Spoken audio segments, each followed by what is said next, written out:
I'm on the other side of engineering. I have the other side of the brain. So I always tell people I'm a translator for rocket science. So my bachelor's is in public relations and marketing. And then my graduate work is in crisis communication.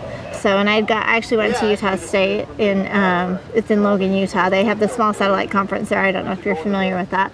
But I worked at a company called Space Dynamics Lab for 5 years. They do a lot of sensor systems with satellites. And then I started consulting and worked for Air Launch, a commercial company that was building a rocket that came out of a C-17 and then ignited for operational responsive space. And then I had the opportunity to go work with ATK, and I've been there for 5 years now. It's been a great ride. So we've been in commercial space for years. So we've been building rocket motors for the Delta rockets that ULA builds. We build motors for Orbital. We're on Taurus 2. We have their upper stage motor, the Castor 30. So it's something we've been doing for a while, but people see us as a big NASA contractor because we also build the solid rocket boosters for the space shuttle, and we were also the contractor on the first stage for Ares. But the reason we're here is to showcase our commercial Crew Liberty launch system, and that's why we came to the conference this year. Tell us about that system.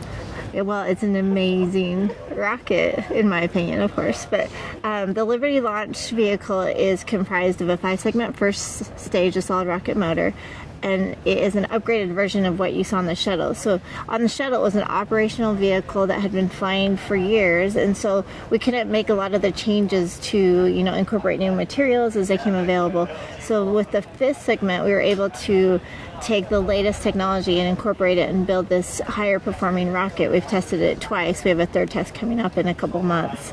And then the upper stage, we went with our partners from France, Astrium, the Ariane Space team from the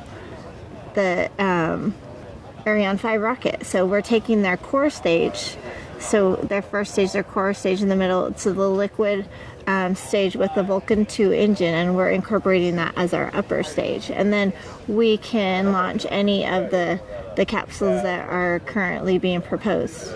So we can lift around 42 to 44,000 pounds to low Earth orbit. So we could carry, Boeing's CST-100. We could work with Dream Chaser on theirs as well.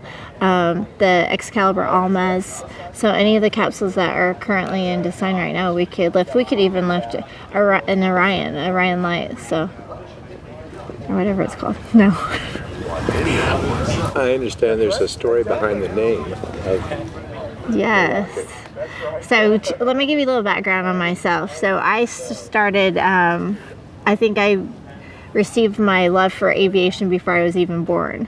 So my dad was a private pilot, and my first flight ever was when I was in my mom's stomach. So I always tell everybody I fell in love with aviation before I was even breathing. So, but as my dad was a huge aviator, we grew up, having to know what the airplanes were. We went to air shows as part of our family vacation. So I really grew up with this love for space and really wanted to be involved with it, especially human space flight. So I have a great passion for the industry. I love seeing a rocket launch. It's a great day for me at work when, we either have a rocket test or I go out and support a launch. So, and then on the Liberty program, I was honored to be able to be a part of the team to help with that as we worked towards putting this rocket together. And one of the tasks I was given was to come up with some potential names that we could use for this rocket. And at first I was kind of taken back because I've just never had that opportunity. But as I did my research, a lot of rockets are named after gods or goddesses, and so I started looking at potential names that we could name her. It's a girl, of course.